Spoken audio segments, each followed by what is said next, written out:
everybody? Dexter, Henry, Bryan, Fonseca here. Another edition of New York Got Game Knicks Weekly Live, coming to you early this week, obviously because of the Thanksgiving holiday. Want to wish everybody an early, happy Thanksgiving. Can't wait for the holiday. Going to be a lot of good stuff to eat. We had a fun episode earlier this week with Jonathan Macri. Make your own Thanksgiving plate. If you haven't checked that out, go check that one out too. We have some Thanksgiving stuff later in this live episode for you that should be interesting, and we'll see how thankful I am, Bryan is, or some of y'all out there are or not. That'll be interesting. Also coming on this episode, we've got my guy, Rod Boone from the Charlotte Observer. He does a fantastic job covering the Hornets. He'll be joining us to talk about the Knicks-Hornets matchup. They play on Wednesday down in Charlotte. Knicks do have another NBA Cup game on Friday against the Milwaukee Bucks. So some big NBA Cup games coming up for the Knicks. We'll see if they can close this strong. It will be interesting to see how that goes. But, Bryan, how you doing? Especially after the Knicks got themselves a 113-100 victory last night at MSG Brooklyn, also known as the Barclays Center. You've claimed that there are like 5 MSGs in the NBA. So I would like for you at the top to reiterate which ones those are, because we know there's actual MSG. All right. And then MSG Brooklyn is apparently is Barclays Center. Okay. Barclays Center. There's also MSG South Beach. That's in Miami. Which is in Miami. MSG South for short, which you call it. There's MSG not as far south in Orlando. You could call it MSG Central Florida. MSG Central Florida. Sure. And then the other one's probably coming up tomorrow night. MSG Carolina. MSG Atlantic. I forgot one. MSG Atlantic. No, I forgot one. There's another one. I forgot. That is even maybe more MSGs than it is. Philly? MSG Dirty South. That is Atlanta. Yep. Well, Sky Zoo, he took some people down there. Oh, and my New Yorkers who live down there are always like, yeah, okay. Any other team? Maybe the Lakers. Maybe the Lakers have. That travel like that, where that take over these. Those same places, tons of Lakers fans are everywhere. Celtics fans are everywhere. Celtics, those are the ones. Yeah, those are the ones you're going to see everywhere. Small market teams hate this shit. I mean, they're listening to you right now. They're like, get this guy out of here. Man, it is what it is. What are you gonna do? But it happens. All right. Well, before we quick, then we'll have Rod Boone on shortly in a couple minutes, about 5 minutes or so. What did you have any? I don't know if they're major, but did you have any takeaways from the Tuesday win? Excuse me. It's Monday. This week has got me all messed up. Yeah, it is Monday. Monday's win. This is National Mail-In Week for a lot of people. Yes. Also, I will agree. Our guy Greg Film Stuff. Shout out to Greg. One of my great mentees checking in here. Yes, my guy. He said Washington too. DC is a great sports town, but when the Knicks are good, Knicks fans take that Amtrak ride right down to DC, and they will take over. And I'll tell you, the folks DC is a fantastic sports town. They don't like that either. Here's the thing: Knicks fans have the potential to take over anywhere, basically. But I know the fans in the only place, Boston, it won't happen. They won't let that happen. I've been in Boston as a fan for games. There's a lot of people there, but that's ballsy on your part. No, it's not. For multiple reasons. It's still ballsy. I'm giving you props. Look, man, those people are going to be how they're going to be. That's all I'm going to say. All I'm going to say about Knicks Nets last night is because there's not much you could learn about the Nets at this point, or learn from a game where they're playing the Nets at this point. I was waiting for the Knicks to put it away. Took a little bit longer than expected. We've been talking about their struggles in the fourth quarter. They got outscored in the fourth quarter by 1 point, but it didn't mean anything to me in this instance because it didn't feel like the Nets at any point were actually going to come in and close the gap and go on a run and any of those things. Third quarter for the Knicks was great. They put up nearly 40 points. Karl-Anthony Towns went nuclear, which he should do in these softer matchups. But it's the Nets. You're supposed to go in there and handle business. You win by 13. I think the line actually was 13 in that range. So that's you doing what you should. That's really all I can take away from it, honestly. Yeah, I thought they did what they should. I think maybe the one takeaway, and I talked about this with Stephen Bondy last night, was Cat took care of business the way you'd like to see him get going. He's been in a shooting slump. He hit some threes. I thought his decision making was good when it penetrate. He punished the Nets bigs like he should. Now, here's the problem. You'd like to see that from Cat every game. That's what makes it maddening. You know that's in there, and got to give him credit. He did it where he's supposed to, but hopefully that maybe I think the hope is can that get him going? Can seeing the ball go in inside and out? The Knicks dominated in the paint. They had 54 points in the paint. I forget how much the Nets had. I think it was 20. They had more than double as many points the Nets had in the paint. Yeah. They doubled them inside and out. You hope it gets it going. I think that's the thing. We'll see how that continues tomorrow night in Charlotte. We'll see how that continues on Friday against the Bucks, and it looks like Giannis is going to be back for that game. So, yeah, we'll see. I thought the Knicks got some good minutes from certain players off the bench, and I thought that mattered a ton too. They had no Mitchell Robinson. You saw Ariel Hukporty play and get some minutes, although they were not so great. Tyler Kolek. He rebounded, but that's about it. He still looks like he doesn't know what to do sometimes. Sometimes on defense, he's looking lost. Yes. Tyler Kolek, I thought, gave really good minutes offensively.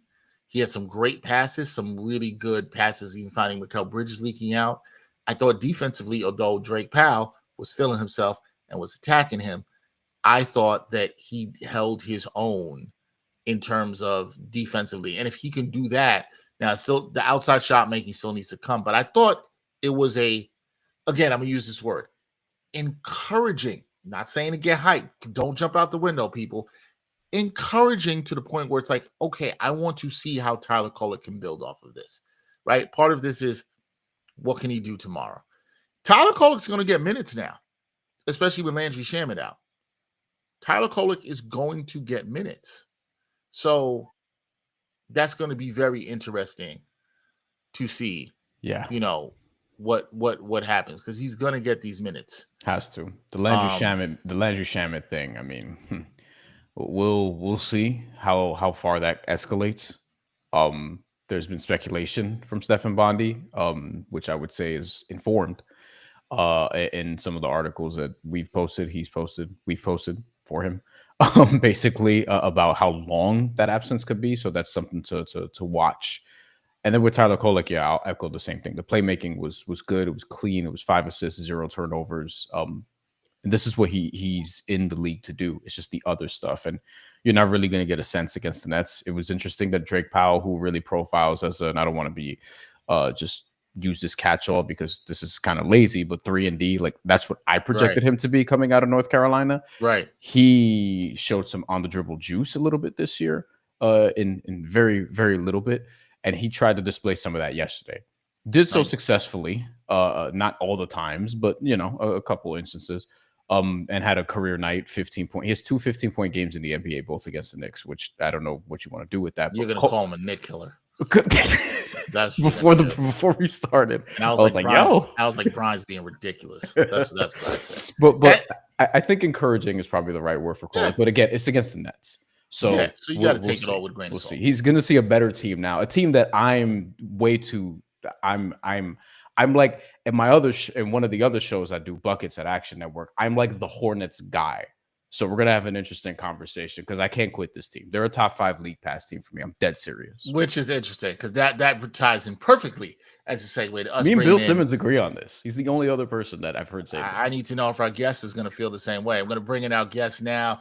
He's a guy I've known a long time. He used to actually cover the Nets, who we just talked about. He is a native New Yorker from Long Island. My guy, the big bro, Rod Boone. Rod, what's going on, man? How you doing? What's happening, Big Dex? How you doing, man? I'm good, man. I'm good. Rod, I don't know if you and Bryan I think you guys have met before, right? You know Bryan. I'm not sure. I don't know Bryan, I don't think you were with Nets Daily at the time of meeting Rod when he was with there. But Rod, man, 16 and 19, that would have been. So the Kenny Atkinson, Kenny Atkinson years, basically. Okay, gotcha. Rod, man, always good to see you. I hadn't seen you since when I see you last year, Summer League. I saw you Summer League the year before. How you doing, bro? Good? I'm doing good, man. You know how it is, covering a team that's always injured, man. That's the problem. You're right. I heard you talking about their league pass team. They are. The problem is they're always injured. When Right. their guys are actually healthy, they have talent to beat anybody in the league, man. They just can't stay healthy. That's okay. Great. Perfect. This is But exactly do you this is think Brian exactly where we need to start. is No, Brian tripping on this? Should Dex, they Dex, be a Dex, league pass Dex, team? Dex, Dex. Let me because I want to ask Rod this. Rod, am I tripping? As Dex said, because I swear there's a good team in there. Like I swear there's a really like legitimate. I think Brandon Miller's a future All-Star. I think at this point we have to say Concanippo is too. LaMelo's been one. It's inconsistent. He's injured, whatever. But I swear that there's a at least play-in team there, but they can't stay healthy. I agree with you. This is my 8th year covering this team. The last 4, 5, it's been this way every year where they have the talent, but they just can't stay healthy. And it's one thing to not be healthy, but it's like your top 2 or 3 players out every year. And the fan base just can't take it because you go into the year every year thinking, all right, finally, we have a little bit of health. We're going to be good. And this year, same thing. Got to a 2-1 start. They could have been 3-0, actually. We should have beat Philly in game 2 of the season, but lost because they couldn't close the game out. I think they're 0-5 this year so far in clutch games. But the talent is there. It's just they can't stay healthy. But you're right. I mean, Brandon Miller, one thing people are saying right now, see that on social media and Twitter is, oh, this is Concanippo's team. Well, no. To me, it's really Brandon Miller's team. He just has not been healthy the last year or so. Even LaMelo, you can say it's his team too, but to me, it's more about Brandon Miller. He's more of a two-way player. He's more of a dog out there for you. So to me, it's B. Miller's team. So you throw B. Miller there. You have a healthy, emphasis on healthy, LaMelo Ball. You have a rookie in Ryan Kalkbrenner who's been probably better than most people even thought. You know what I mean? He's holding down at center. Then you throw in, you talked about Connie's rookie of the year in my mind right now. And then you have a solid guy in Miles Bridges at the 4. So your bench also isn't very bad. You have Trey Mann. Again, injuries and health. He hasn't been healthy. He's pretty good. You got rookies in Sion James out there. They have talent, bro. It's just they just can't stay healthy. That's their biggest Achilles heel is staying healthy the last couple of years. Can I follow on that? Because Rod, that has to be frustrating for you because I remember I just want to be clear for people. I wasn't at Summer League this year in 2025, but in 2024, I was at Summer League and I sat with Rod and I said to you that year, I said, what do you think about the Hornets? What do you think you could do? And you were like, Dex, I think they could do about 35 wins. And then they weren't healthy. So not for you personally covering the team, Rod, but for the fan base there, what's the level of frustration in Charlotte? Right? What's the level of frustration this team just can't get it going or be a consistent playoff team or even get to the contender status? It's really, as you mentioned, frustration. They just really ticked off because they feel like they're all in every year.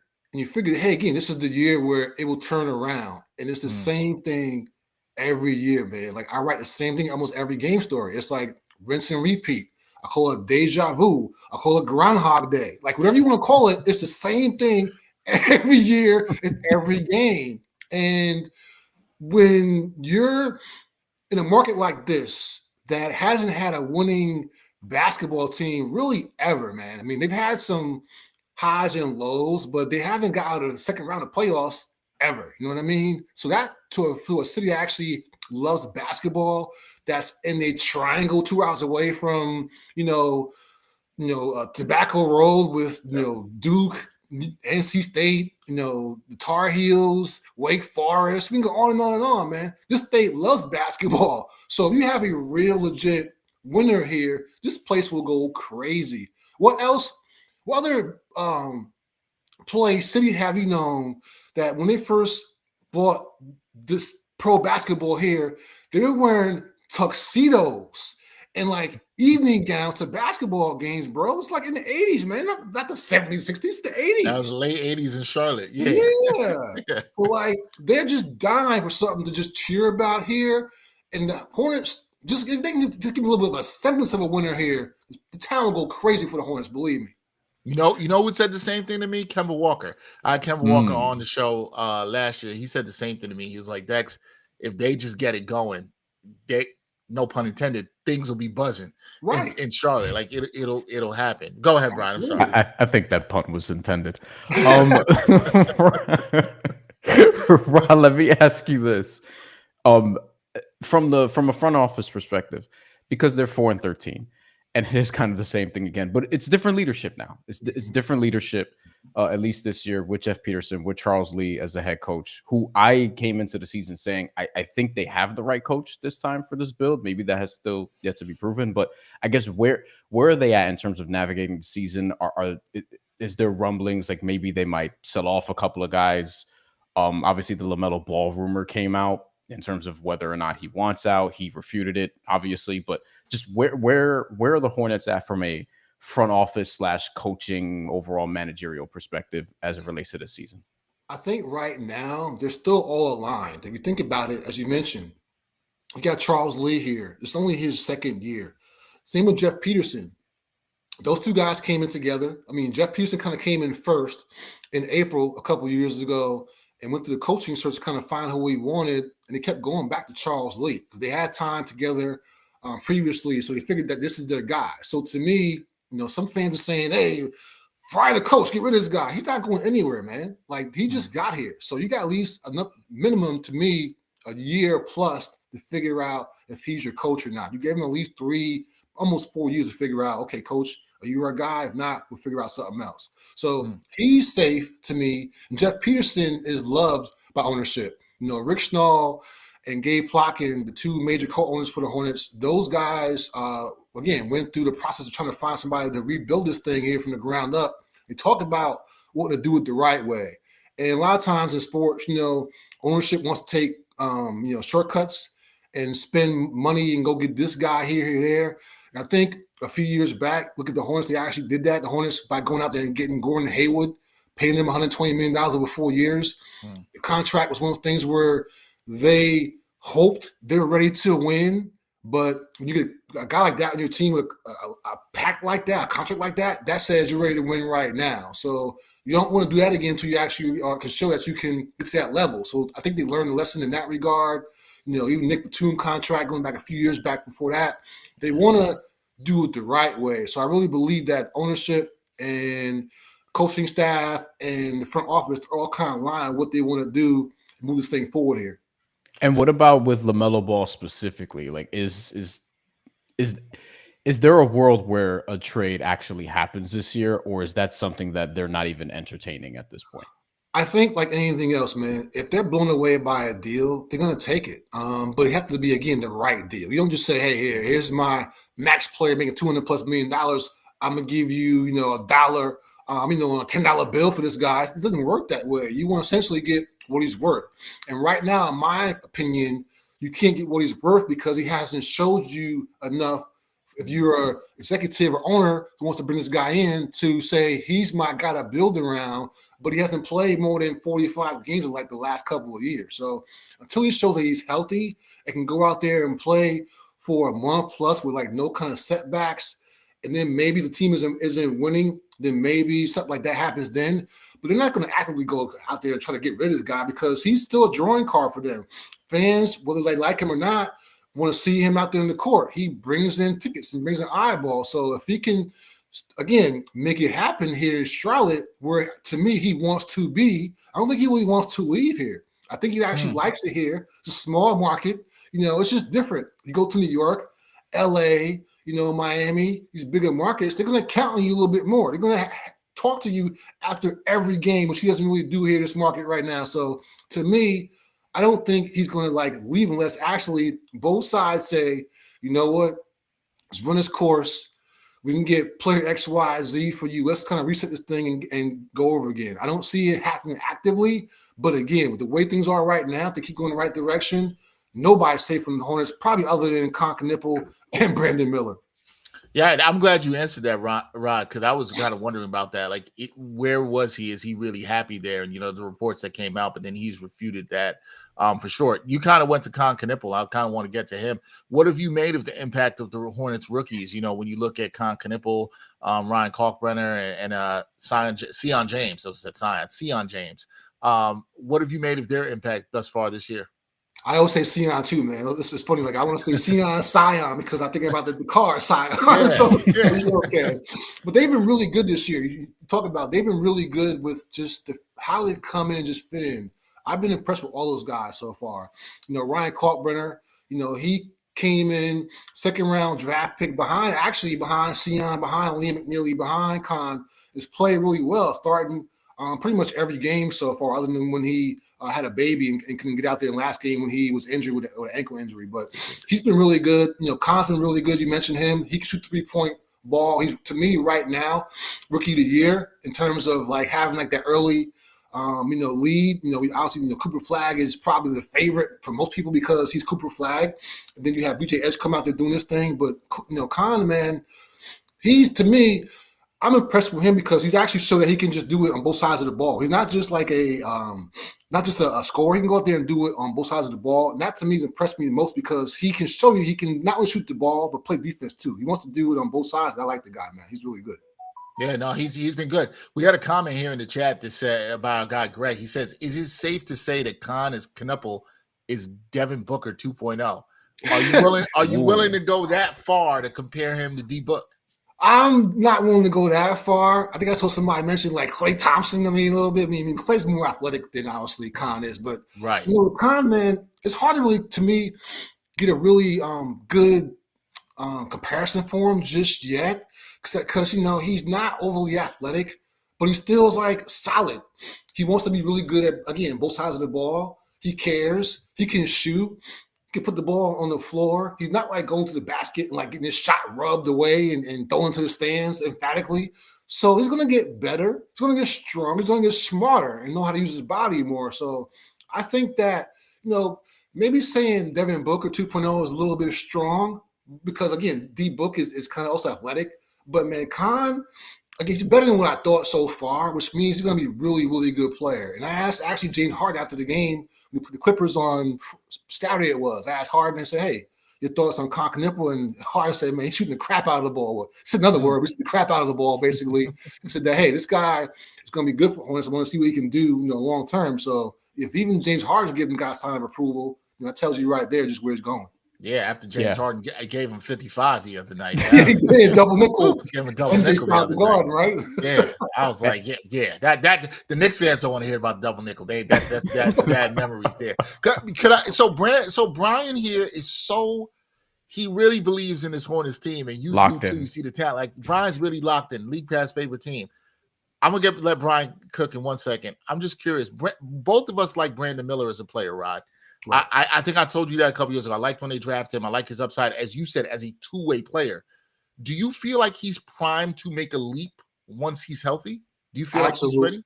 Okay. Absolutely. Because a number of reasons. One, he's determined, man. Like just sometimes in this league, covering pro sports, some guys are all about getting a check. They don't care about going out there and playing hard. They don't care about their winning champions. They just care about getting paid and going to do things outside of sports, you know what I mean? Mm-hmm. So, but Brandon Miller is the exact opposite. Seems like he's a gym rat to me who just wants to play basketball. And by doing that, he's like a leader in like a quiet way. He's a fiery guy in some regards, but he's more so like, hey, I'm gonna show you like what we're gonna go out there and do, like lead by example. And I love the way that, if you notice, the way he attacks the rim, his dunks are like old school Dr. J, Statue of Liberty dunks. Those to me, again, tell me that he cares about the game of basketball because he knows the right play to make. If you're going to dunk the basketball and you're way up here, who's going to block the shot? You're going to get fouled or you're going to make it and basically make a poster on somebody. So he knows how to shoot the mid-range game. He can shoot the three-pointer. And, oh, by the way, again, he wants to be a two-way player and play on both sides of the basketball. To me, if you have all those elements, why can't he be an all-star? We just talked about it. The main thing is all about health. If he can stay healthy, this guy can be one of the top players in the NBA for years to come. Seriously.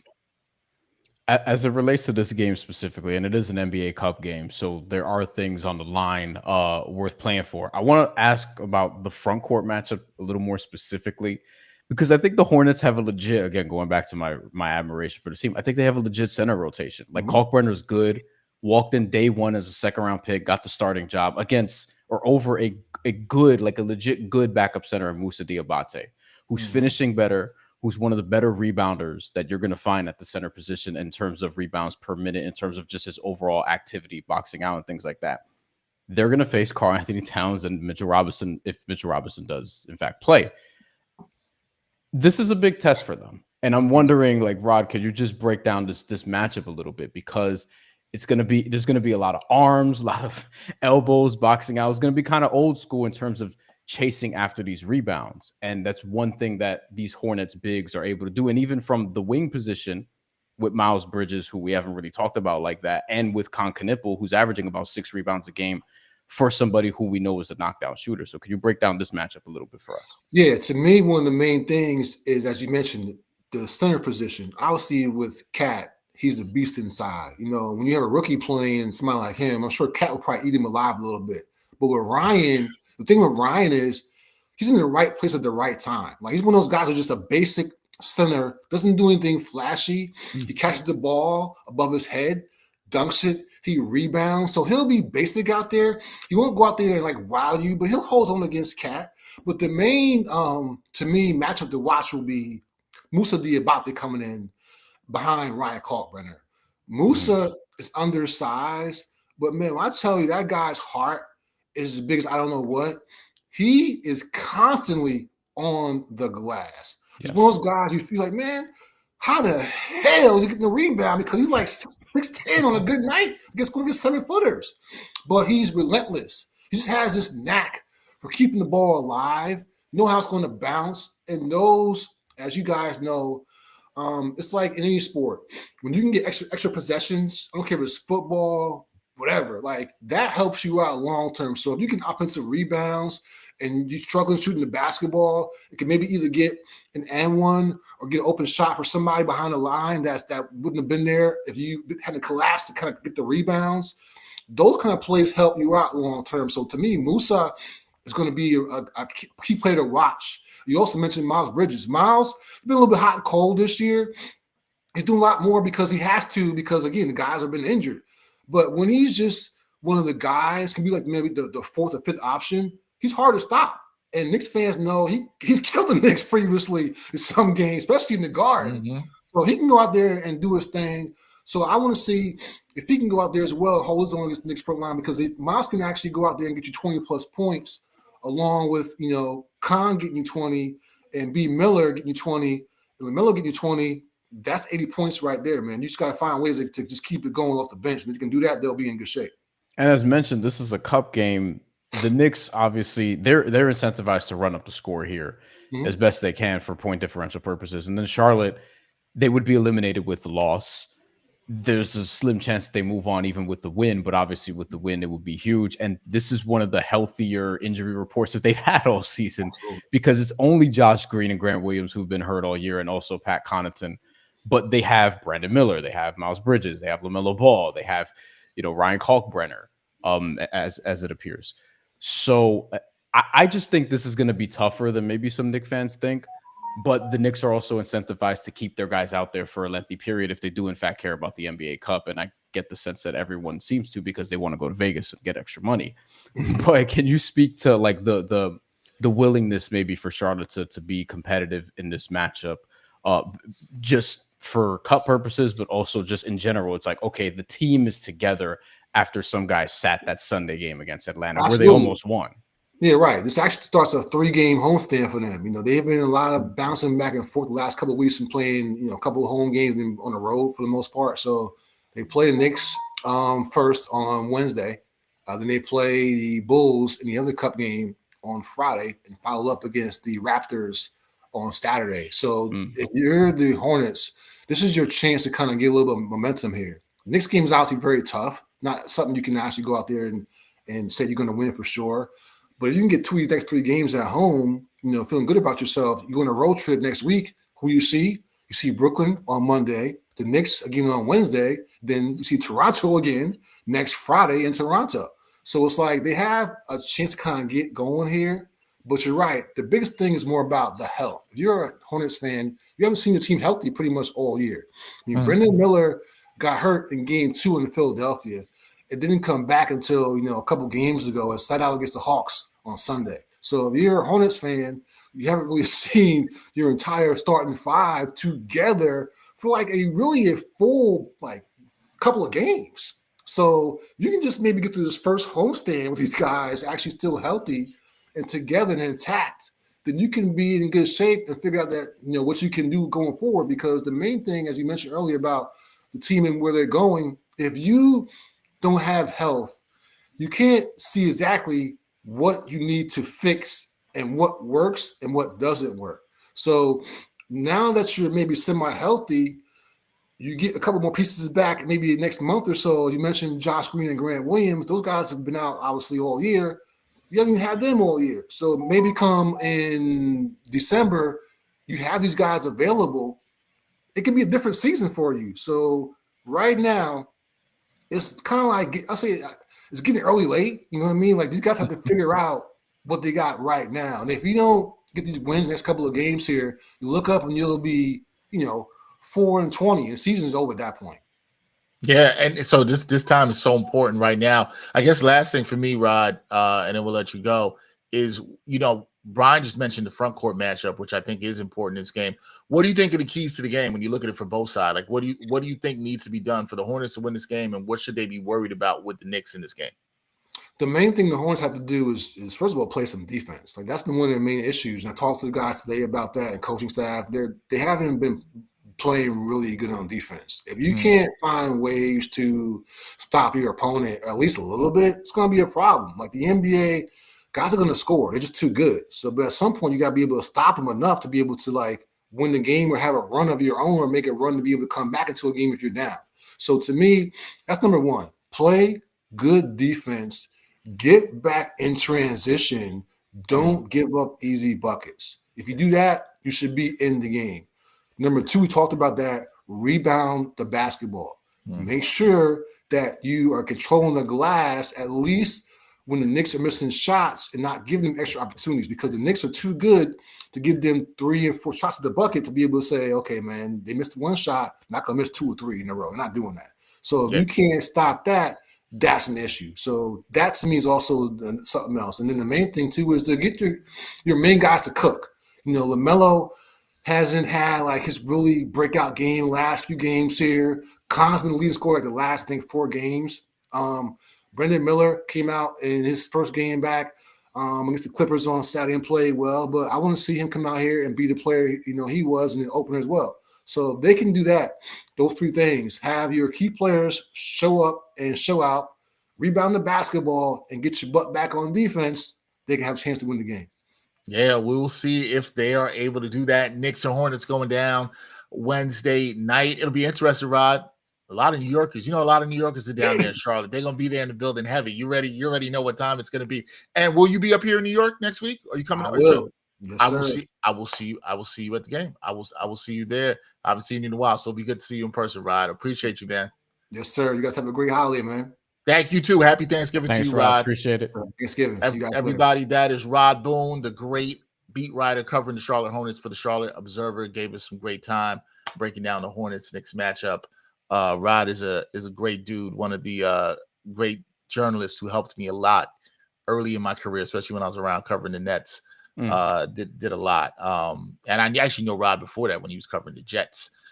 Before that, for another paper here in the New York area. So Rod is a guy I've always looked up to, and I appreciate him coming on here. Can I give you the line for tomorrow's game? No. I have a question for you before you do the line. Oh, what's that? Yeah, I got a question for you. How many hours of Charlotte Hornets basketball do you think you've watched this year? Hours? Hours. Like how many games? No, just say games, not hours. How many games do you watch this year? They've played 17, so most of them.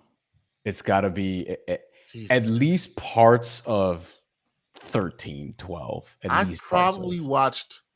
I watched a lot of NBA basketball. I may Me have too. watched 3 Hornets games this year. And I've seen a bunch of those in full, and like at least I've because watched- on League Pass you can't do 4 on most of you anymore. You can do No, 3. 3. Although the interface for 3 it looks tremendous. I actually really like it a lot. And I will also add, This is not an ad. The transitions of moving through them are really efficient. It's smoother. It's smoother. I'll say that much. Even though I prefer to have 4. But are you watching on the NBA app or are you watching through Amazon? Amazon. Yeah, me too. Okay. Yeah. But they're on like they're one of the 3 usually on that screen, and then on my laptop I'll have Bryan has alerts on his phone for the Hornets. Fantasy implications as well. I have multiple Hornets on my team, including Musa Diabate, who we talked about. But go ahead, give me the line. The Knicks are favored by. I want you to guess. Favored by. I haven't looked at this. My guess is. Let's see if you get this. I think you might get it. 4.5. 7.5. Oh, I thought you were going to go a little more aggressive there. I thought you were going to say like 9 or 10. But I mean, this goes to the Knicks kind of struggling on the road a little bit. You want to know who? That's why I put it closer than that. That's why. You want to know who is dead last in the NBA against the spread on the road this year at 1-6? The Knicks. Yeah, which is kind of crazy. That's also their road. Well, no, that's not their road record. They're 2-5 now. Because by virtue of being the Nets. Also, which is really a home game. And this, in that instance, yes. The other thing is, man, they we'll see if it gets tested in this game because the Hornets have hung around and actually have done a good job of covering some of these games. The Knicks are 20th, tied for 20th in the NBA in fourth quarter margin, whereas they're like top 6 in the second and third quarters, and then in the first quarter they're 12th. They're tied for 20th. They have a negative fourth quarter margin on the season. It's minus 0.7 of a point, which doesn't sound like a ton, but margin is on average.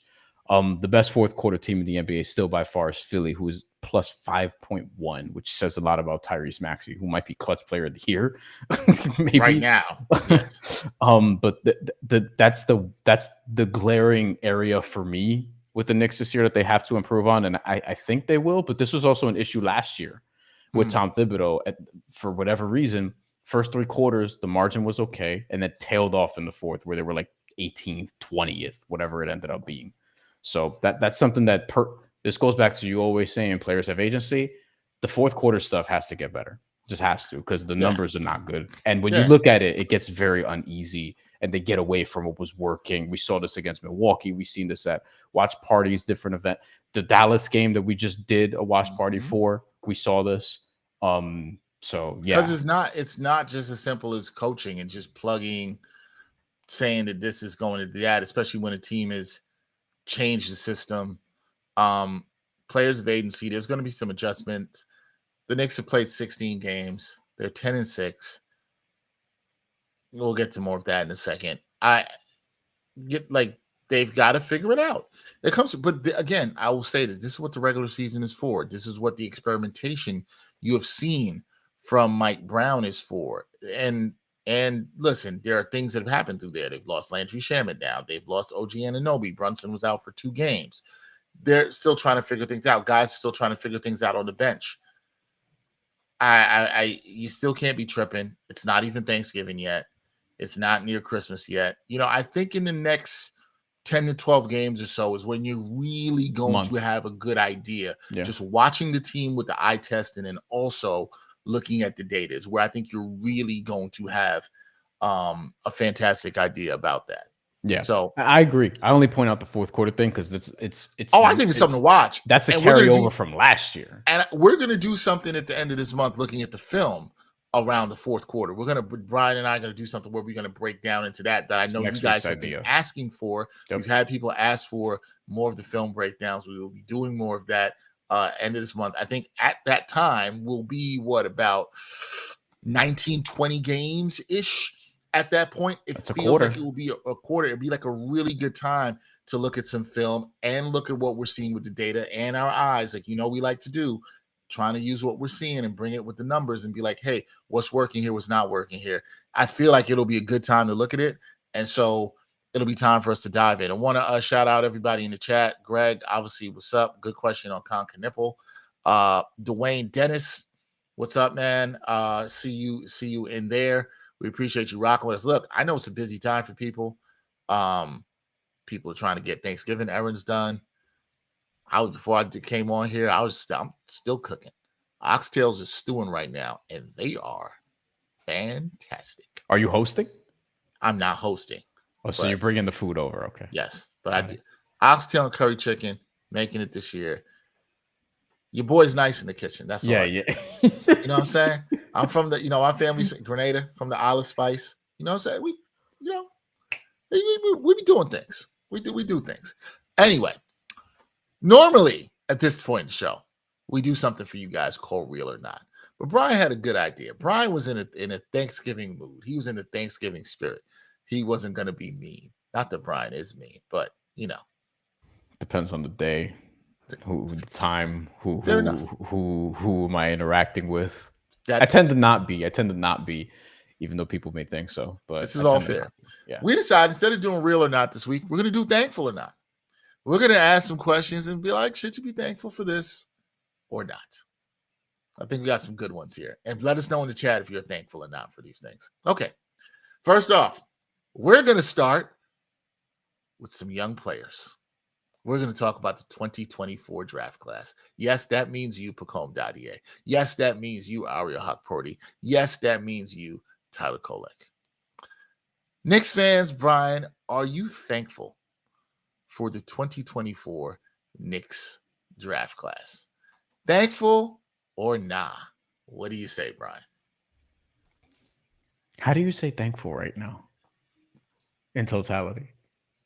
I see, as we talked about, I've seen I'm not going to say greatness, goodness, the potential, the vision, if you will, for all three of these dudes.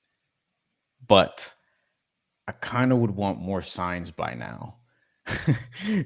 Because you're seeing like other players from this draft class. Like you've seen signs from, I'll use some examples. Late in the first round, they get Pacome Dadier at 25. Right before that was Kaishan George at 24. Kaishan George has shown you some signs. Granted, he's in a terrible situation right now for his development. In one of the worst teams, probably the worst team in the NBA, in the Washington Wizards at this point. But you have seen signs. Terrence Shannon Jr., who went right after, 2 picks after Pacome Dadier, you've seen some things. He's playable in a playoff series, which is ultimately what you need these 3 guys, and at least really 2 of them, to be, for it to be good. Like you want draft picks to develop and they're playable in the playoffs. Right after Pacome Dadier, number 28, Ryan Dunn. Isaiah Collier at 29, who's a really good playmaker, inefficient from the field, but you're seeing a little bit. Then if you move on down with Tyler Kolek, he's 34. Jalen Wells is 39. That's the one that's going to jump out to people. Even before that, AJ Mitchell, 38, who the Knicks, I think, drafted and moved off of, who looks like he might be somebody in OKC because he's actually getting some minutes this year. Pelle Larsson a little bit after. He's been starting for the Heat lately, and the Heat have been overachieving this year so far and might actually be good. And then Hukporti was, basically the last pick in the second round. So, at that point, whatever. But there are some undrafted guys that you could point to, like, hey, maybe. I would just like to see more signs from these guys, which we talked about last week. Kolek is getting the opportunity. Mm-hmm. He will. And he has to now. So he's the one we're going to find out the most about. But Hukporti is not getting on the floor as much as I thought, and Dadier is not getting on the floor at all. So I don't think you could say, if you're a Knicks fan and you're watching this, how could you say yes at this point? Yeah, thankful for what? You may become, by the way, at the end of the year. Right now, we're talking about right now. For right now? Right now. No, right now, I don't think you could be thankful because I'm not super Mr. What have you done for me lately person, but this is not even about lately. Same. It's what have you done? At all. And I say all the time, so I'm going to be very consistent with what I say. Players have agency. Players have to take advantage of opportunity, just like we all do in life. Tyler Kolek has an opportunity now. We'll see what he does with it. If he does, And we're not asking, because people will be, you know what people are going to be thankful for? If he looks like a competent backup NBA guard. Not asking for all-star. Some of y'all might think he could drop 20 and dish out 7 tonight. We ain't asking for that. We're asking for competent NBA backup. Now, the reason you also can't be thankful, and I haven't posted this clip yet, but I will later tonight. So if you follow me on social platforms, I'll post this clip later tonight. In my discussion last night with Steph and Bondi, we talked about Landry Shamet. And Steph said that the Knicks, before the Shamet injury, still looking for a backup point guard. He also said in that, and I will play the clip so everybody will see it, I'm not taking out of context. He also said one of the names he had heard that the Knicks were inquiring about in terms of a backup point guard was Chris Paul. I was a little shocked when he told me that. Wow. Like in the moment. And I'm not laughing at Chris Paul. We love Chris Paul up here. I just was like, oh, but here's the thing. Chris Paul's 40 years old. They just want an adult in the room at the backup point guard. And I understand it, right? You know, I understand it. And so if that doesn't get out and that doesn't tell you a lot about how they feel about the backup point guard, that's it. But I want to be clear about something else too, and why you can't be thankful. I've said this. Bryan has said this last year. We've talked about it with Steph. We talked about it and with other people I've had on, Jonathan Macri, CP. We've talked about all this stuff. In today's NBA, you got to hit on some of these young players with the second apron and all that. You got to hit on it. Greg in the chat says they need to play. Oh, some of them are going to get to play right now. Because you got to. You see Mike Brown out here giving Muhammad Diawara minutes, and he's in the 25 class, so we're not even talking about him. Mike Brown's been giving him some minutes. Ari Porty got some minutes last night, and obviously Mitchell Robinson wasn't there. Yabusele's starting to get more minutes, and he's been looking a little better lately. But Kolek is going to get that shot with Shamet out, depending on what the Knicks do with Shamet. Do they waive him? Do they bring in somebody? There's got a lot to go. But right now, you can't be thankful. You know what I mean? Like, thank you. And this is not shading those dudes because I'm rooting for those dudes. I want to see them play and thrive. And I do think there's going to be some chances. I really do. But what are they going to do with their chances? Listen, we're doing this now, and we're doing thankful or not. Almost a month from now, well, exactly a month from now, Bryan and I might be sitting here doing a live, and we might be doing, do you want to give this person away as a gift or not? It might be a whole different segment. It might be a whole different segment here. Like right now, we're talking about thanks. Y'all might be wanting to give some people away. Because I know because Christmas is the beginning of fake trade season, and y'all know it. Beginning of fake trade season. And things can change in a month. So we'll see. And we'll see what happens. And Bondi's saying, and before we move on to the next one, because we have a few here, and Bondi's saying that they're still looking for a backup point guard. It's telling because the front office has to understand, and I'm sure that they do, probably better than the fan base, I would assume. The time is now as I'm tapping on the desk that I'm sitting on. And these other teams in the East, I'm not going to say that they look at the Knicks like food, but they look at them like, I mean, we could overcome that. Like, they don't look at them the way people, I guess, in this fan base want them to be perceived. Because look at Detroit right now. Detroit, we talk about handling your business, and Detroit hasn't had a strong schedule so far, but they're taking care of business. They've won 13 straight. They're 7-1 on the road, where the Knicks have struggled so far this year. They're 15-2. Toronto taking care of business, 13-5. And they came out the gate a little bit slow for a team that I'm like, no, bet they're over. They're going to be good. They're going to win 40 plus, maybe 45 plus. Maybe they could be a top 6 seed. They look like that so far. Miami, 12-6. They're back, and Eric Spoelstra is going to be a coach of the year contender. He's never won the award before. This may be the year he gets it. And they've beaten the Knicks twice. While being shorthanded.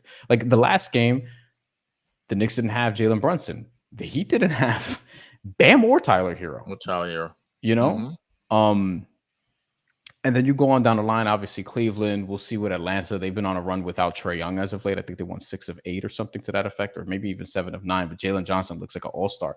Like all these teams are going to be looking around, like getting ambitious and potentially making moves to try to establish themselves where we think the Knicks and Cavs are supposed to be, or separate themselves from the pack even. So that's another thing that if you're the Knicks, you have to watch out for, because, and this is why fortifying your bench is important. You don't have a ton of moves to make unless you're going to get dramatic with it. But the way their cap situation is, like, you're kind of locked into your team right now. And other teams that may have more flexibility, like the Pistons, for example, they may look around and try to get that big piece, and then we'll see what happens. And they got Jaden Ivey back now, which that's important. So yeah, we'll see. All right, moving on. Thankful or not, because, well, this one's so interesting. Because some of you guys felt so many different ways about Tibbs leaving, Mike Brown coming in. Very interesting. And a lot of people have put this on the season. I had somebody tell me the other day, I was at WFAN. Actually, I'll say who it was. It was a friend of the program, Al Cintron. Al was not happy after the Knicks lost to the Magic on Saturday. Al's like, Dex, what's going on? They don't play any defense. This is bad. They got rid of Tibbs for this. He didn't sound like that, but if you could hear, I can't get to the levels Al can get to. But if you know Al Cintron, he was yelling. Actually, he sounded like Bryan when he was mad. Anyway, I think Mike Brown's done a solid job. I wouldn't say great job. I think it's been solid. It's a little incomplete because that's some fair. of the injuries he's had and stuff like that. But I think overall, the offense has risen. I like the offensive philosophy. The defense needs to get better. I'm not sure it's necessarily on Mike Brown. Defense is doing what it's supposed to, which is taking away things on the interior, which the Knicks have done a good job at. What they're hurting at is threes and giving up a lot of threes. So, say all that to say, are you thankful that Mike Brown is the head coach of the New York Knicks? I want to take this one first, and I want to say you should. This is the hardest yes. one of the 5. I say yes. Here's why. Interesting. Some point you got to evolve. I supported the move of the Knicks moving on. I think it's easy. I think it's very easy to stay complacent and stagnant. I think it's risky to move on, and some of y'all don't like to take any risks. Sometimes you got to take risks in life. I think it was a good risk. I think Mike Brown's a good coach. I think he's a good balanced coach. I think this is going to work out fine. And you know what I like seeing? Modern offense. Love seeing that. I love seeing that the offense is coming to the 21st century. This is easily the best Knicks offensive team I've seen in my life. For most of y'all out there, probably so as well too. The Knicks are a top 3 offense right now. Okay? The defense is the problem. According to Cleveland Glass, they're 17th right now. I think Knicks fans should be thankful. They've seen evolution. They're seeing something different. They're seeing a coach experiment and do different things in November like he should, not playing 7 and 8 players like it's a playoff game in November.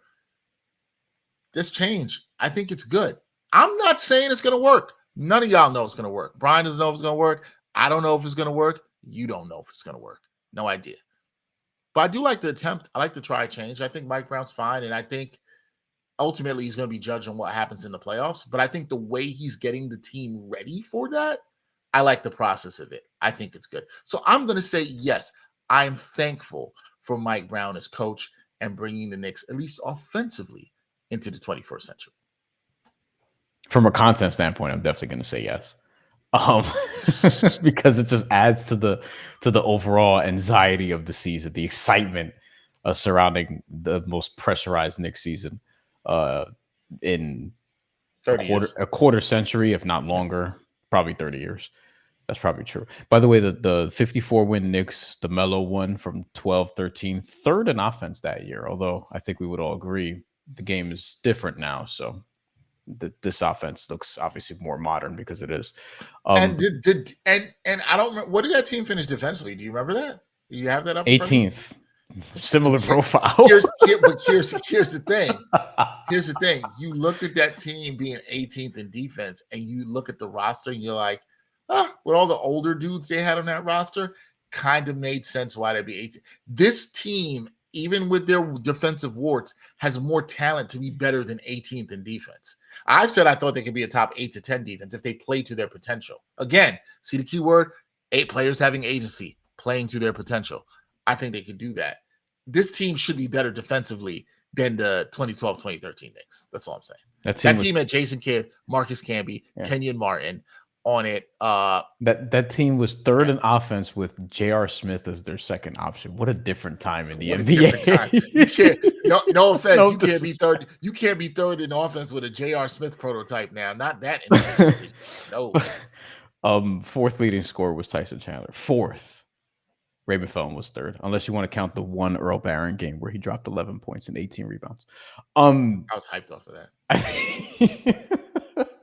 Earl Barron is one of the best 10-day contract players of all time. Him and Moses Brown are the GOATs of the 10-day contract. I agree. Moses Brown should be signed by somebody, by the way. I want to say, I think the change is necessary from an offensive standpoint, from an offensive philosophy standpoint. I still have my reservations about whether or not it'll look good long term, and ultimately it is an incomplete. I would say yes for the time being, just because of everything you said, but I don't think Knicks fans have to feel that way. I don't think if you're watching this you have to feel that way. I feel like it could be a no, because you're not very impressed, you're not so patient, you're again like just antsy about it. Like, I get all of that. I do think the change in pace was it feels like they kind of needed it to some extent, but I reserve the right to change my answer depending on what happens in the spring, because ultimately that's how Mike Brown is going to be judged. Like, that's how Mike Brown's going to be judged. That's how a lot of these teams going on runs and doing what they're doing, they're going to be judged in April, May, and for a couple of them June, for a few of them June maybe, because conference finals could go that far. So that's really what it is on that. But Mike Brown so far, I think you said it right, incomplete.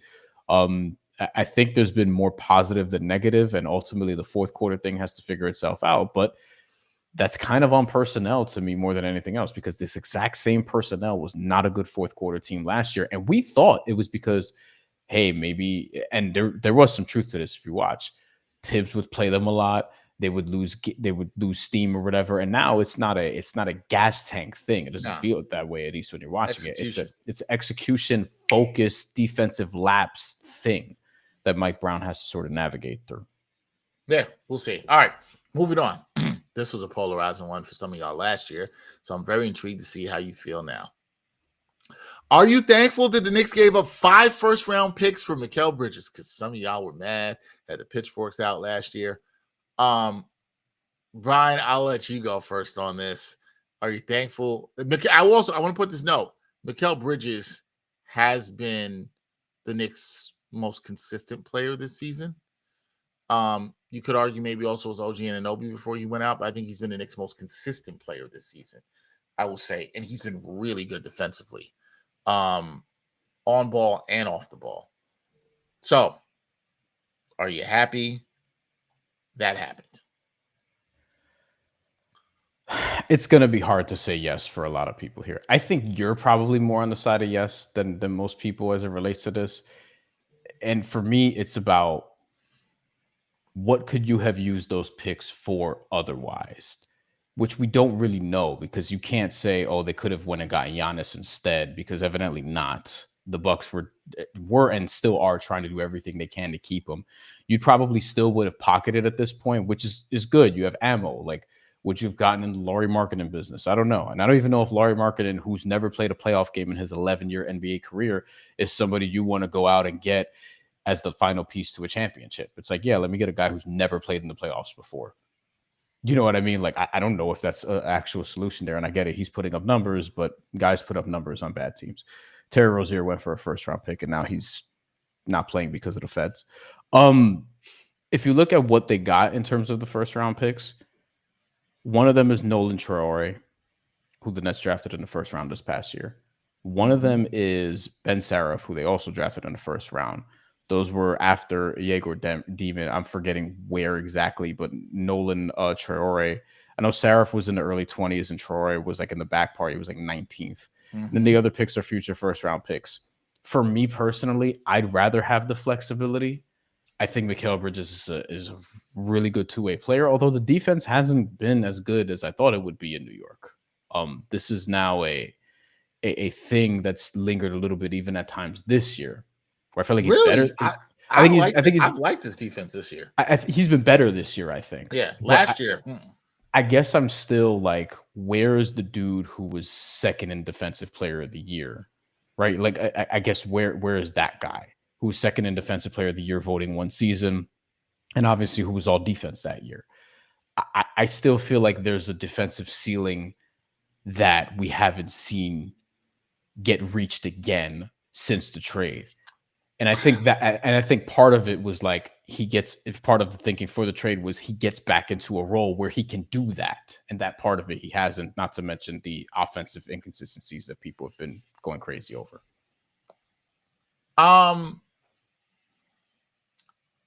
No, he has not been that player, second season Phoenix. I wonder if he's trending. I'm very encouraged by how he's played defense this year. I think on the ball, he's been good. I think a huge thing helps is he's no longer primarily on the point of attack. I think that has helped a ton. I think it's helped his off-ball play. I thought he's been huge playing the passing lanes, him and OG. He doesn't get to gamble as much as OG or roam as much as OG, but he's been really good. I think he's been really good on backside blocks, especially when guys beat a man and swatting it out of bounds. He's one of the leaders in stocks. Mm-hmm. I think he's had a really good. I think he's just more comfortable and could be trending back to that place. Now, if he trends back to a place of this, here's the thing. The reason that really, I agree with you. You to me explained pretty well, and me knowing you, I know you like the flexibility. Yeah. I also think at some point you have to cash your chips in. Now, who you cash it in for is what matters, and how you're building your team around that is what matters. I thought the Knicks, looking at the way they wanted to build their team and trying to have two elite wings defensively, was smart, especially with a team that has Jalen Brunson. I saw the process of what they were trying to do. College teammates, we also have to mention that. That too. Like that was a factor. I saw the process in them saying, okay, is it likely we draft a wing as good as Mikal Bridges? That's the thing I always talk about. When you give up 100, all those picks, said 100, but you give up the 5 picks. In those 5 picks, what's the likelihood the Nets even draft somebody as good as Mikal Bridges? It is less likely than you think. It might be 0 for 2 so far. Right. But it's too early. Here's the thing. Yeah. In terms for the Nets, if you hit on 2 out of 5 of those picks, one player is a really good player, another one becomes maybe like an all-star. Okay. That's great. Mikal's never been an all-star, so that's good. Nobody's going to hit on everything. Yeah. I'm not a pick hugger. I think people overvalue picks a lot of times. Picks you have to use to get sometimes things you need. Sometimes you can develop. The Knicks have hit on picks. I saw Greg in the chat talk about the Knicks hitting on Grimes. The Knicks have actually done a really good job of drafting. Sans his 2024 class, which is not looking good. Yeah. We will say that. But I do think the Knicks giving up the picks they did for needs the Nets to get Mikal Bridges, I think needs to be taken in context. One, there was the New York City Brooklyn tax in there. Mikal Bridges probably with any other team would have cost 3 picks. But the Knicks had to give up a little bit more. But would the Knicks have got a wing as good as he is two-way? Probably not. So the price is what the price was. And sometimes you got to pay a little bit more.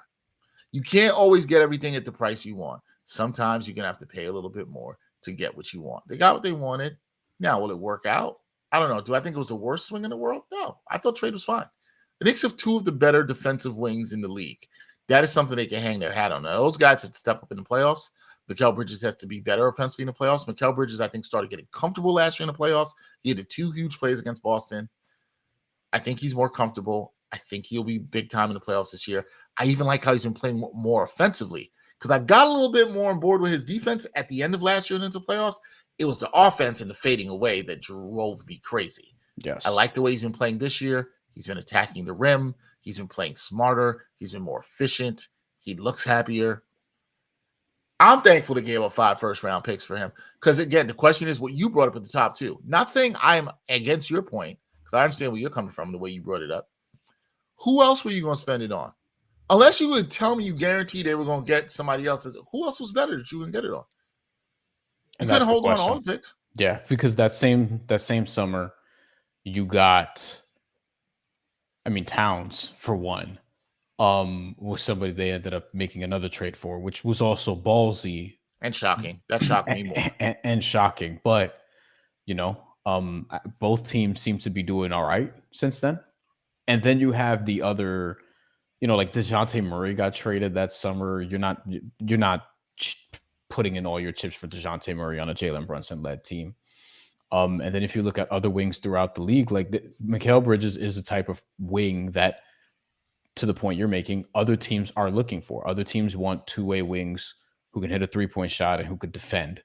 And he, especially at guarding down in terms of guarding some of the ball handlers, whereas OG is better at guarding up, like they make for a good tandem. It took a while for it to hit last year. You saw it hit their stride more in like the Celtics series, for example, and even at times before that. But the Celtics series is where it sort of culminated. And then this year, I do think Mikal's done a better job of, we talked about him attacking the basket more. His free throw rate is up. His free throws per 100 possessions are up from last year. I still think they can get higher because they started off like higher and they're dipping, they're going sideways a little bit again. So that's something that I think should improve. But offensively, he's no doubt been better this year. Defensively, he's no doubt been better. It still is a steep price though. Like I think some people may look at it and be like, damn, bro, like you couldn't have done it for 3, but there was a tax to it, and ultimately they got their guy. Like you can say what you want, but this is a guy they really, really wanted for a bunch of different reasons in terms of team profile, in terms of the Villanova connection, and they went and got it. And we'll see. It's something that people will remember in one way or the other if they win a championship and if they don't with this build. Like it's going to be the thing people may come back to the most, or it's going to be in the top 3. The price, I thought it was more egregious when Minnesota gave up 5 first-round picks to go get Rudy Gobert. I thought that was more egregious because for an offensively limited center, that was crazy to me. To go get a two-way wing, which people want, the two-way wings like OG, that is the thing people covet the most in the league. That's the hardest to get. The price on that is already high. And then the fact there was a New York tax in it, that was going to be higher. So that's why when people are like, yo, you couldn't get him for 3. No, you couldn't. You couldn't. Like, they'll be like, well, Donovan Mitchell went for 3. Yeah, because he's a small scoring guard. That is a star, but he doesn't have the defensibility. A two-way wing to add to your roster, the price is higher for that. And so there were players in that trade too. Like Lauri Markkanen was in that. Right. Deal. Like which never gets mentioned too, right? And that's the thing. And Colin Sexton, who's a Charlotte like Hornet, you will see tomorrow. But like the Knicks didn't have to give up really any core players; they just gave up players who we don't even know what they will be in the NBA yet. Well, and Bogdanovich, who is retired now, right? So okay, I not a bad thing. And as an added bonus, while we with a lot of nuance kind of are on different sides of this, I will also point out in Mikal Bridges' favor, doesn't miss a game.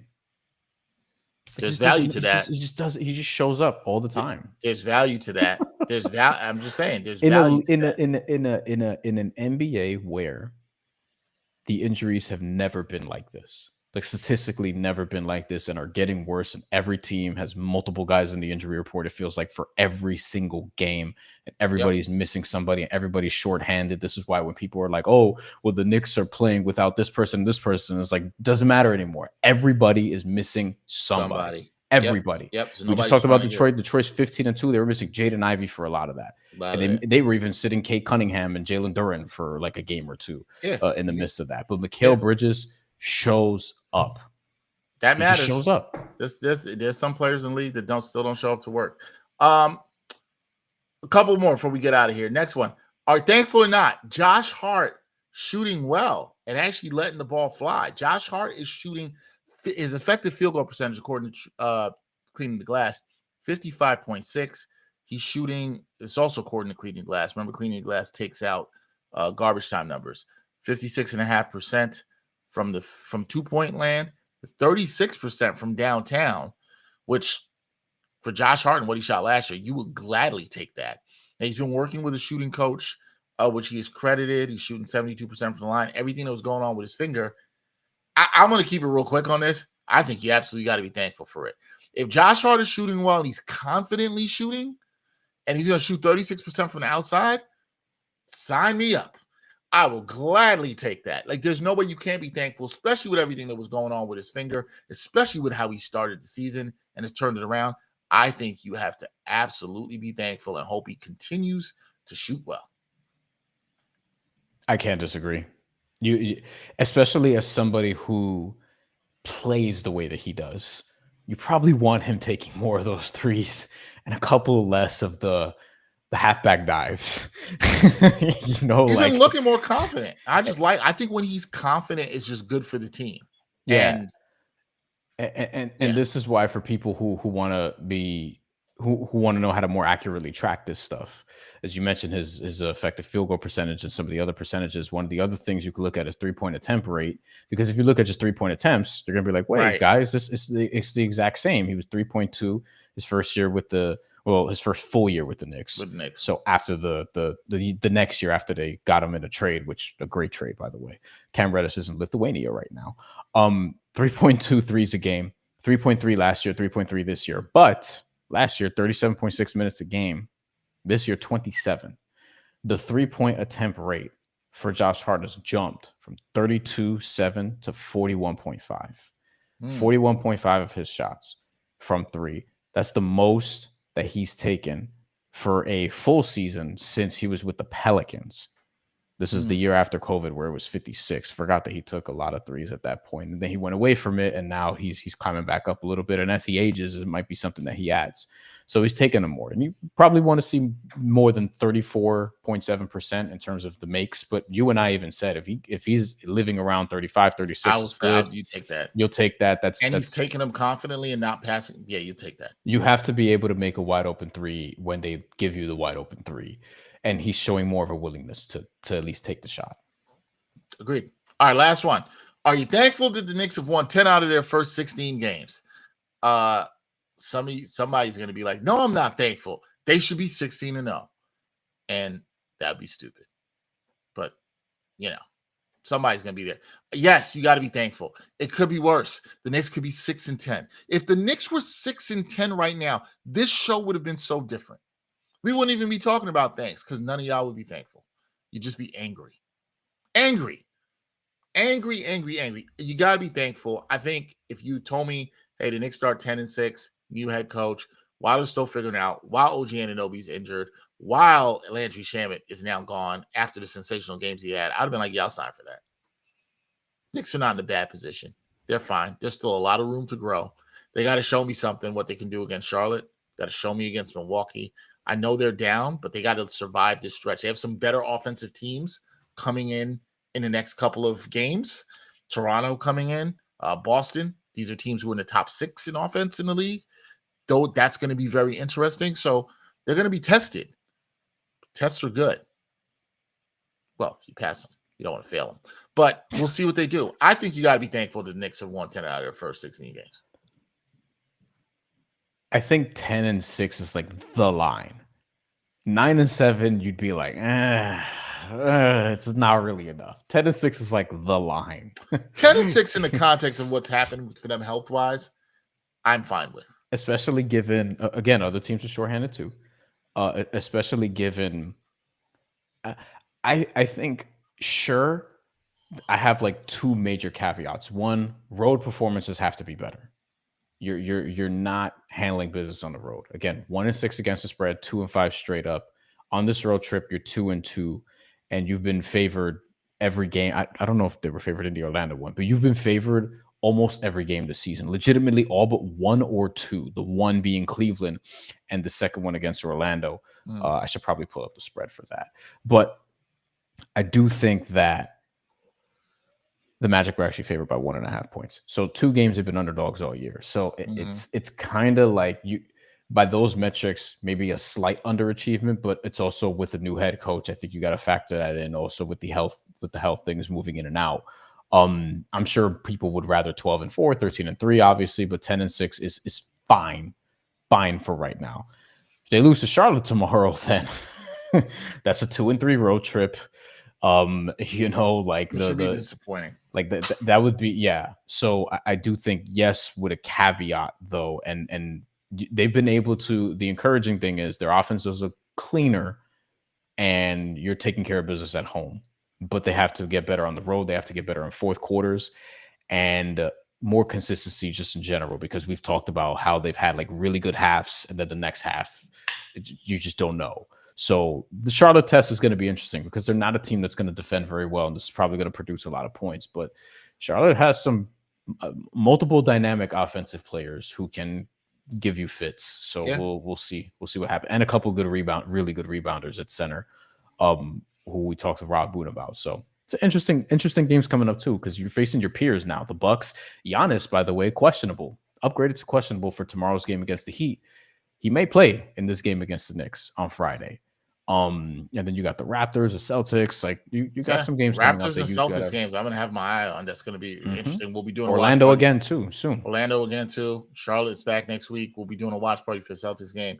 That should be a good one. All right, we're going to wrap here on New York Got Game Knicks Weekly Live. Who's this in here? Ed Santana 81 said, "How do you feel about this AD rumor?" What AD rumor? And I'm just going to say this. You know what AD rumor? What'd you say? I said, you know what AD rumor? AD to the Knicks? Yeah. Has anybody credible reported that? I don't know. I don't think it makes sense. Here's what I'll say. I'll kind of say how I think I started last week's live show with this. I was talking about LaMelo Ball rumors. No. Why? Why do you need this? Here's the thing. And I'll say this. Ed Santana, I just want to be very clear. This is not directed at you. This is just to everybody. In theory, I understand based on the player type that Anthony Davis is, why you think he'd be a great fit with the Knicks. Because when you look at Karl-Anthony Towns, you're like, could I get a better defensive big, a guy who could defend better? Sure. But we don't live in theory. We live in the real world, where you know what happens? Anthony Davis, most times, is in street clothes. No Jeff Stotts. He's in street clothes most of the time. He doesn't play. So what are you trading for a guy who doesn't play? How does that help you? Bryan just wasn't making the argument for me when we talked about thankful or not for Mikal Bridges and giving up the picks, but he said one of the things that you value about Mikal Bridges is the fact that he plays. And I think it's a fair point by Bryan to when you talk about value. Value is not just in the numbers. What do they say is the best ability, Bryan? Availability. That is right. Mm-hmm. I'm just saying Anthony Davis generally is not available. So why would you then try to bring somebody who's generally not available, that is paid like he's available, onto your team? I understand you think you get an upgrade on defense, but are you getting an upgrade if he's not there? That's my only question to the Knicks fans out there. Yeah. And last thing, because I'm going to put on League Pass and try to figure out why the Hawks are down by 22 to the Washington Wizards at halftime right now, of a cup game, by the way. But Anthony Davis games played since 2020, 36, 40, 56, 76, 51 last year, 5 this year. And he's 32, going to be 33 in March. Say what you want about Cat. Cat's play style will age better than Anthony Davis's. And look, I'm not even like the super, like, I wasn't like, hey, they got Cat home run deal. Like, I was like, yeah, we had concerns. We both had concerns about it. They've played out in some of the fourth quarter stuff, the defense stuff, but ultimately his game is going to age better than Anthony Davis seems to be. And I also don't think, I think Anthony Davis, like, there's a fit for him, but I don't think it's necessarily with this specific team because of what it will cost. And I just don't think the risk is worth it. I like Anthony Davis as a player, again, in theory. I really do. Absolutely. One of the best two-way bigs in the league. When healthy, yes. When healthy, one of the best two-way players in the league, period. Like, he's been top 10 when healthy. I wouldn't say he's that now, but he's still like elite when he's healthy, but he's on the injury report every game. Yeah. Every single game. So I just don't see it's worth it. And whatever you think the Knicks could give up to do it, like, it's going to gut their bench. This is not the space and when the Knicks are. I think people don't want to hear this, but the space, we'll get to this more as we get to fake trade season and real trade season coming up. But I think the Knicks are more in a, how do you make moves around the margins? Bryan talked about them fortifying the bench. Those are more of the things you want to talk about. I understand they're not sexy and they're not big names, but that's just where the Knicks are. right now and how they can improve their team and realistically. Unless there's some big like 3-team deal that they're going to totally drastically change the role players. And when I talk about that, I mean OG Anunoby, Mikal Bridges, Josh Hart. Those are, and Mitchell Robinson. I'd probably throw them to that. Those are the salaries and names I would be talking about. A friend of both of ours asked me this week. They were like, "Do you think they should see what they can get for like a Deuce Mitchell Robinson package?" And I was like, I have a hard time assessing what Mitchell Robinson's value is, and I also don't think they want to trade him, even with his contract expiring. Even though I'm not even sure they would like pay to keep him. But if you're trying to win a title, he helps you more than he doesn't when he's out there. You know, that's what I have to say about that. Yeah, so that'll be interesting. We'll get to trade season, all the stuff later. Try to get Malcolm Brogdon out of retirement. That's what I would say. Do whatever you have to. We'll see about that. That low key is a big thing, like a sliding doors moment of like it is. He would be the backup point guard. But here we are. We'll see more about that. That's gonna do it for this live edition of New York Got Game Knicks Weekly Live. That is Bryan Fonseca. Special thanks to our guest, Rod Boone of the Charlotte Observer. If you missed this, you can go back and listen to it. You can watch this here on the New York Post YouTube channel. You can watch the whole show. You can also listen on all digital streaming platforms in terms of audio. New York Got Game podcast. You can check that out there. Hit the like button. Hit the subscribe button. Thank you to everybody in the chat. We appreciate you. Have yourselves a wonderful Thanksgiving. Remember, there is a lot to be thankful for, just even in the fact that you get to watch Knicks basketball. Be thankful that you get to actually watch a good team, because you know what you could be doing? You could be watching the Wizards, who are actually beating the Hawks right now by a lot of points. Or you could be a fan of the Brooklyn Nets. And all of that isn't really fun right now. So be thankful you get to see some good basketball, even though it might not go the way you want to all the time. I'm Dexter Henry. We'll catch you next week after the holiday with a lot more New York Got Game. Peace.